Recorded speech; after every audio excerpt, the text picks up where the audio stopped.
Merci de rester fidèle au programme de la RTNC de développement. Messieurs et dames, bienvenue dans cette grande édition du journal.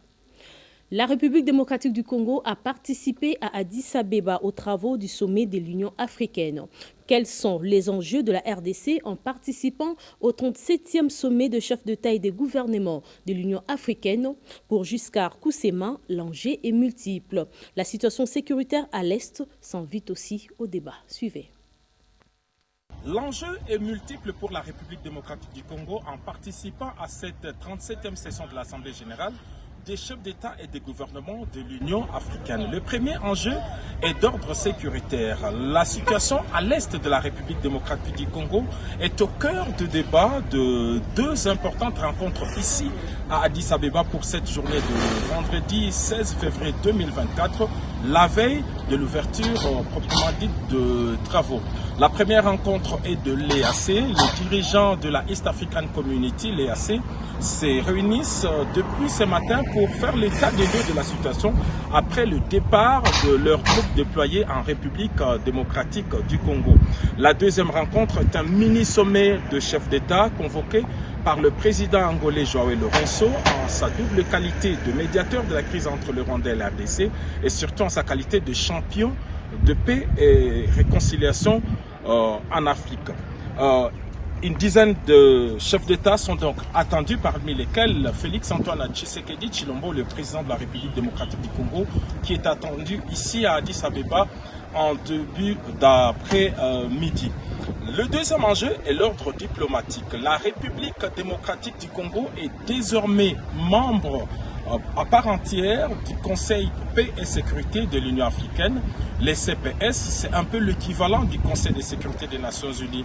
Désormais, la République démocratique du Congo va prendre part aux réunions à huis clos de la CPS avec droit de parole. C'est donc un succès diplomatique pour le président Félix Antoine Tshisekedi, 22 ans après l'exclusion de la RDC à cette importante rencontre. Alors, le dernier enjeu est aussi diplomatique, c'est que la République démocratique du Congo est en train de baliser la voie vers sa participation comme membre non permanent du Conseil de sécurité des Nations Unies pour le compte de l'Afrique centrale. Et déjà, tous les États de la région sont unanimes quant à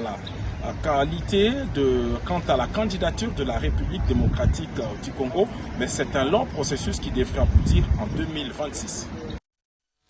Sur un autre chapitre, le Premier ministre Jean-Michel Samalou Kondé-Kenge a, au nom du chef de l'État Félix-Antoine Tshisekedi Tshilombo, présidé la soirée des solidarités nationales en faveur des victimes des inondations, éboulements de terre et autres catastrophes naturelles observées récemment à travers le pays et des déplacés internes.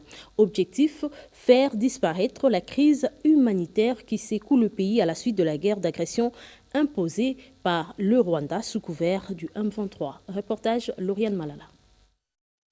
Dans le souci de résorber la crise humanitaire qui secoue le pays à la suite de la guerre d'agression imposée à la République démocratique du Congo par les Rwandais sous le couvert du M23 et des catastrophes naturelles, le gouvernement de la République est sur tous les fronts pour répondre positivement à l'appel de solidarité nationale lancé par le président de la République, Félix-Antoine Tshisekedi Tshilombo, depuis 2022. C'est dans ce cadre que le Premier ministre Jean-Michel Samalou Kondé a remis un chèque de 15 milliards de francs congolais, environ 5 millions de dollars américains, au ministre des Affaires sociales, Action humanitaire et solidarité nationale à Fleuve Congo Hotel à la soirée de solidarité nationale en faveur des compatriotes victimes du drame humanitaire occasionné par la guerre d'agression rwandaise au Nord Kivu, des atrocités des groupes armés en Ituri, du conflit interethnique dans les Malemba-Nkulu et des catastrophes naturelles du Kasaï central et à travers le territoire national. Le président de la République est resté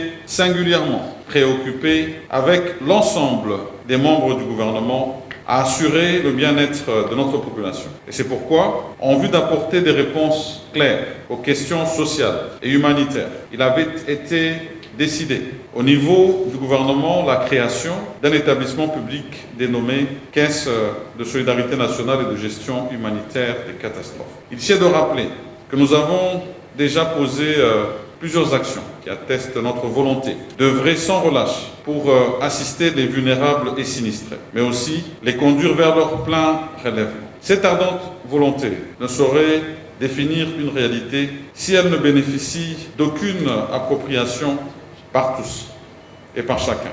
Nous devons donc agir ensemble pour y arriver. À cette occasion, j'en appelle à chacun et à toute personne de bonne volonté d'apporter ce soir son soutien à la Caisse de solidarité nationale et de gestion humanitaire des catastrophes pour assister les sinistrés et vulnérables se trouvant sur toute l'étendue de notre pays. Et le gouvernement s'engage à travailler pour la création en faveur de cette même caisse, effectivement, d'un mode de prélèvement pérenne quant à la mobilisation des ressources. Bien avant cela, au début de son discours, le chef du gouvernement, Jean-Michel Sama Lukonde, a rappelé la détermination du chef de l'État pour servir la nation. Il a remercié le ministre des Affaires sociales, Action humanitaire et Solidarité nationale pour tous les efforts conjugués par rapport à la Caisse de solidarité nationale et de gestion humanitaire des catastrophes. Quelques membres du gouvernement, les ministres des Affaires sociales, Action humanitaire et Solidarité nationale, de la recherche scientifique, du plan, des mandataires des entreprises publiques et privées, ainsi que plusieurs autres compatriotes ont pris part à cette soirée de la solidarité nationale. Vision Fachi rénovée, cette structure de soutien aux actions du chef de l'État s'est mise en ordre de marche pour barrer la route aux ennemis qui troublent la quiétude de population dans l'est de la RDC. C'est ce qui justifie cette marche dans les rues et grandes avenues de la ville de Lubumbashi. Question de dire non à cette énième guerre d'agression que nous impose le Rwanda avec ses supplétifs du M23. C'était une mobilisation massive de la population okatangaise en hommage à leurs frères de l'Est. Suivez ce reportage commenté par Nathan Emilio Tamboué. Rien ne peut arrêter la mobilisation autour du chef de l'État pour faire échec aux visées expansionnistes du Rwanda. Dans le Haut-Katanga, la machine de guerre Vision Fachi rénovée s'est mise en première ligne pour faire échec à la guerre d'agression dans la partie est du pays. À travers une campagne menée dès les premières heures qui ont suivi cette énième guerre d'agression, Kalimboui est monté au créneau pour dire non et appeler à l'éveil des consciences. Son discours vise également à rappeler les devoirs patriotiques de chaque Congolais, de défendre sa terre jusqu'au sacrifice suprême, mais aussi de faire montre de loyauté vis-à-vis des institutions légalement établies. Kagame attaque seulement le Congo, mais le président de la République doit mobiliser toute la diplomatie pour en finir définitivement avec cette guerre de l'Est. Entre-temps, nous, les fils de Fachi, nous devons être souples et vigilants. Aux traîtres, a-t-il ajouté, leur sort est scellé, d'autant plus que la RDC est une âme commune qui régente tout Congolais et pris des sentiments patriotiques. Dans sa zone d'action qui est le Haut-Katanga, Vision Fachi rénovée compte intensifier cette campagne pour non seulement une adhésion massive, mais bien plus un engagement collectif pour la défense de la patrie. Après les critiques via certaines publications sur les réseaux sociaux à l'endroit de Junior Mata Melanga, directeur général de la SENSAP, le collectif de parlementaires debout de l'UDPS a réaffirmé son soutien à celui qu'il estime accompagner la vision du chef de l'État dans son secteur. Réaction recueillie par Jemima Dianmogo. Collectif des parlementaires debout de l'UDPS avons appris par les réseaux sociaux les propos à la fois outrageants, calomnieuses, dénégatoires tenus par un réseau de journalistes mal intentionnés à l'égard du directeur général de la SENSAP en la personne de Junior Mata, qualifiant la gestion du directeur général de catastrophique et non orthodoxe.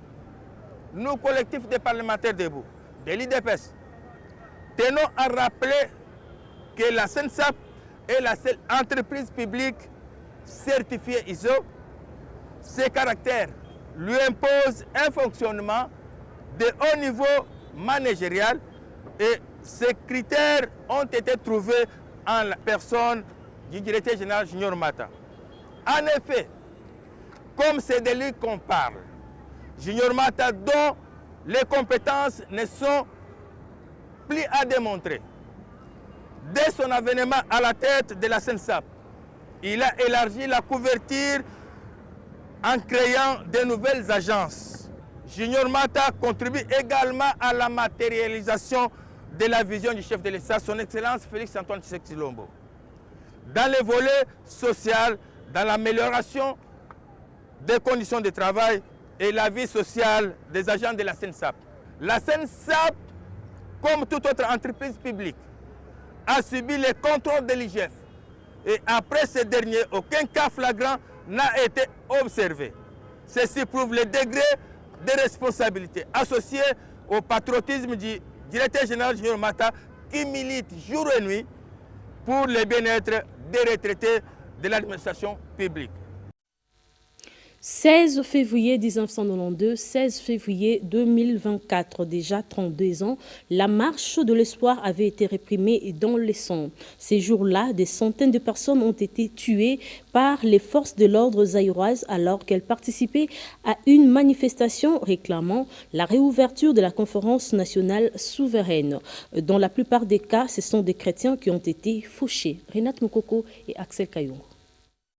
16 février 1992 marquait le début d'une tragédie qui restera gravée dans l'histoire de la RDC. Ce jour-là, des milliers de citoyens zaïrois venus de partout, dans toutes les zones de Kinshasa, avaient répondu à l'appel lancé par un groupe de prêtres, intellectuels et laïcs catholiques pour réclamer la réouverture de la conférence nationale souveraine. Arborant bougies, rameaux et chapelets, les manifestants avaient défié l'interdiction des autorités pour dénoncer la dictature du régime de maréchal Mobutu. Face à cette mobilisation massive, la répression sera sanglante, laissant derrière elle des centaines de morts tombés sous les balles des forces de l'ordre. Le 16 février d'une certaine année a été aussi une date qui marque l'histoire des chrétiens qui se sont sacrifiés pour lutter pour la démocratie, la réouverture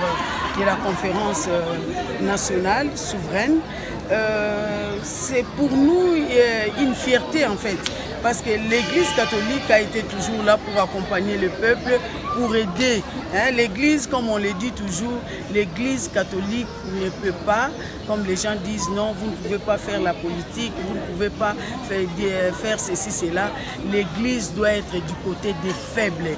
Et voilà pourquoi l'Église catholique, ces jours-là, le 16 février, a marché pour témoigner leur soutien à tous ceux qui souffraient en ces temps-là, à tous ceux qui voulaient à tout prix que le pays soit libéré, à tous ceux qui voulaient à tout prix que la démocratie soit une réalité dans notre pays. 2 mois après cette manifestation, le forum va reprendre et connaîtra la désignation d'Étienne Tshisekedi Omulumba comme Premier ministre du gouvernement de transition le 15 août 1992, marquant ainsi un tournant dans l'histoire politique de la RDC. Malheureusement, ce pouvoir ne durera qu'un peu de temps. Aujourd'hui, 32 ans après, cette commémoration rappelle la lutte pacifique de la société civile pour l'instauration de la démocratie et de l'état de droit en RDC, ainsi que les sacrifices consentis pour atteindre ces idéaux. Parlons enseignement supérieur et universitaire dans ce journal. 50 ans après sa création, l'Institut facultaire de sciences de l'information et de la communication IFASIC devient l'UNISIC, signifiant Université des sciences de l'information et de la communication. Cette transformation a pris effet le 12 février 2024, comme annoncé par le recteur de cette institution mère. Reportage signé Jolie Kitoumo. De l'ISTI à l'IFASIC, aujourd'hui l'UNISIC, cet établissement d'enseignement supérieur a connu de réformes majeures importantes pour moduler la communication et doter la République démocratique du Congo des communicateurs compétents avec diverses expertises. Prenant la parole, le recteur de l'UNISIC a martelé que l'aboutissement heureux de cette mutation est le fruit des efforts conjugués avec ses 5 prédécesseurs. Certains amis parmi nous sont déjà au courant de l'événement, ou mieux, de l'avènement de l'événement. Aujourd'hui, nous sommes dans les préludes où le recteur, aujourd'hui, IFASIC, et bientôt l'UNISIC, devrait vous dire que c'est une grande joie, que de partager d'abord avec vous, surtout les classiques, ce que je pense être les classiques, ceux qui ont construit intellectuellement et académiquement notre animateur et administrativement, cela mérite bien qu'on commence par leur dire cela. Parce que c'est grâce à vous qu'à ce moment précis, nous donnons des préludes à l'événement qui va nous arriver et qui va certainement être le fond de la clôture de notre année du cinquantenaire. Un autre temps fort, c'est la présentation du nouveau secrétaire général académique nommé par l'arrêté ministériel numéro 059/MINESU du 27 janvier 2024 en la personne du professeur Jean-Marie Vianney Longonia au Congo. Le nouveau promis s'engage à apporter sa pierre au développement de l'UNISIC et surtout à privilégier la bonne et parfaite collaboration. C'est un défi pour moi puisque je suis d'un autre monde. Je suis du monde syndicaliste. Et le ministre a été me chercher comme le pape François a été cherché en dehors de Rome pour dire maintenant c'est ton tour, eh bien passe à l'action, on va voir ce que vous pouvez faire. Mes chers collègues de l'API, je suis votre président, je vais devoir démissionner pour incompatibilité. Mais je voudrais vous rassurer que je ne suis pas un artiste, comme dit le professeur Malem de notre patriarche. Ma vie ne connaîtra pas de rupture. Je voudrais faire dans la continuation à partir de là où je serai maintenant auprès du comité de gestion, auprès de monsieur le recteur, pour qu'à son oreille, je continue mon travail de me battre pour les meilleures conditions de travail de mes chers collègues que vous êtes. C'est par une note de satisfaction que s'est clôturée cette cérémonie marquant l'annonce de mutation de l'UFASIC vers l'UNISIC et de la présentation officielle du nouveau secrétaire général académique, laquelle agrémentée par l'orchestre instrumental estudiantin.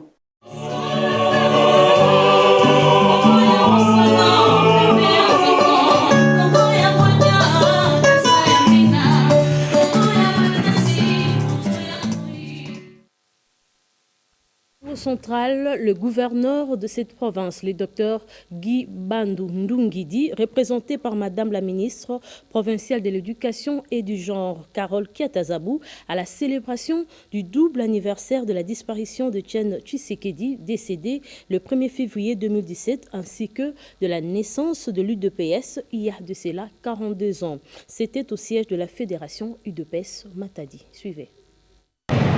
À l'occasion de son 42e anniversaire, UDPS Fédération de Matadi a bénéficié de l'accompagnement et de la contribution du chef de l'exécutif provincial Dr Guy Bandou Ndungidi, représenté par Madame Carole Kiatazabou, ministre provinciale de l'enseignement et du genre, accompagné du directeur de cabinet du gouverneur de province Cédric Dionso et d'autres membres du cabinet, sans oublier les membres du mouvement citoyen Ilitan Congo Central, témoignant ainsi de l'excellente relation entre l'UDPS et ce mouvement acquis à la vision de développement du gouverneur de province. Faisant d'une pierre deux coups, les partisans de cette grande formation politique ont aussi célébré la mort d'Etienne Tshisekedi Wamulumba, décédé le 1er février 2017. Cette célébration a connu plusieurs temps forts, notamment l'historique du parcours des faits Etienne Tshisekedi Wamulumba par les maires de Matadi, puis l'allocution du numéro 1 de l'UDPS Fédération de Matadi qui n'a pas hésité de remercier le gouverneur de province, Dr Guy Bandou Ndungidi, pour son attachement et l'appui au bon fonctionnement de l'Union pour la démocratie et le progrès social UDPS Congo Central. Au sortir de cette cérémonie haute en couleur, Madame Carole Kiatazabou, représentante du gouverneur Dr Guy Bandou Ndungidi, s'est livrée à la presse. C'est un moment mémorable pour nous.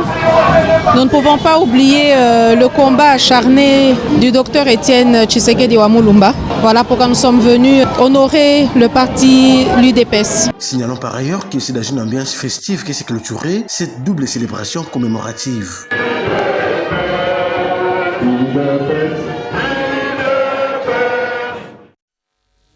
En société, dans la commune de Kasavubu, le rond-point Gambela est en passe de retrouver son splendeur datant, reliant l'avenue Victoire qui va jusqu'au rond-point Kimpwanza et l'avenue Gambela. Ce rond-point est réaménagé en réponse aux nombreuses plaintes des usagers et habitants de la commune de Kasavubu. C'est un constat fait par Justin Kankondé et Dorcas Bobina. La population a vu cet espace se dégrader au fil du temps. Grâce à la détermination du vice-gouverneur Jekoko Mulumba, la situation est en train de changer radicalement. Les travaux de réhabilitation entamés il y a une semaine et demie sont réalisés à 90% selon l'ingénieur Georges Babi. Et le projet initié et dirigé par le vice-gouverneur vise à améliorer la circulation dans cette zone stratégique de la ville et il est en bonne voie pour être finalisé à 100% d'ici la semaine prochaine. Il a appelé les Quinoises et Quinois à faire un bon usage de ce bien public et à en assurer sa protection. Les travaux évoluent très bien, sous la bénédiction du vice-gouverneur, parce que c'est lui qui a né l'initiateur. Et nous sommes déjà à 90%. D'ici là, on va finir. Ce sont des travaux qui sont dirigés par le vice-gouverneur Gérard Jekoko Mulumba. Il aime le travail, il a cette volonté de pouvoir changer les choses. Quant aux usagers et habitants de la commune de Kassavoubou, ils accueillent avec joie cette initiative. En effet, après des années de négligence, ce rond-point retrouve enfin son lustre. Cela permettra aux habitants de ne plus envier les autres quartiers de la ville. Je suis vraiment très heureuse parce qu'avant c'était trop sale. Je remercie seulement le chef de l'État et puis le vice-gouverneur Jekoko Mulumba. Cette réhabilitation témoigne de la volonté locale de prendre en compte les préoccupations des citoyens. Cependant, il est maintenant essentiel que la population s'engage à préserver ce bien public. Et en sport, on va nous séparer. Ouverture ce vendredi 16 février 2024 au terrain annexe du Stade de Martyrs du séminaire de mise en niveau destiné aux instructeurs des léopards de la RDC animé par 3 experts, dont 2 Belges et un Irlandais. Le président de la fédération, Maître Willy Makengo et Maître Michel Dietrich parlent de l'importance du dit séminaire. Suivez. Bien, nous sommes venus participer au séminaire qui est initié par la Fédération internationale et animé par 3 experts qui nous ont été mandatés par la Fédération internationale. Il y a d'abord la remise à niveau des athlètes et puis il y a les prochaines échéances auxquelles nous allons participer. Ceci concerne tous les athlètes de l'ITEF. Il y a 2 vacations, l'avant-midi et le soir de 18h à 20h. Demain également, mais ça ne sera plus ici dans ce cadre du Stade des Martyrs, ça sera maintenant chez Congo Loisirs. Là, il y aura une conférence qui vont animer les 3 experts. Et ça ne va pas concerner maintenant tout le monde, c'est seulement les instructeurs. Et nous sommes ici en invitation de la Fédération Taekwondo ITF Congo. Et on a préparé une série d'entraînements, séminaires, pour augmenter la qualité technique particulière on a, parce que je trouve que c'est extrêmement difficile d'apprendre les techniques sans avoir quelqu'un sur place. Alors on profite de ce moment, on a un excellent maître avec nous qui sait tout, et voilà. C'est plutôt un plan avec plusieurs objectifs. Voilà, on veut le former de base, l'intermédiaire, l'avancé, tout ça, et aussi notamment les instructeurs. Parce que ce sont les instructeurs qui sont toujours ici, pas nous. On ne peut pas revenir chaque semaine, malheureusement. Alors, ça c'est le but, de trainer, on dit, hein, pour ça. Et en plus, on veut voir les possibilités, on voit ici pour former des champions. Parce qu'on a vu, on était extrêmement étonnés de la force en combat, mais on veut le voir aussi dans les autres matchs. Allez, c'est ça. C'était un journal de la rédaction française de la 2e chaîne nationale, supervisé par Lauriane Malala, Ruth Seoa et Raphaël Kibombe. Bonsoir et bonne suite de programme sur votre chaîne.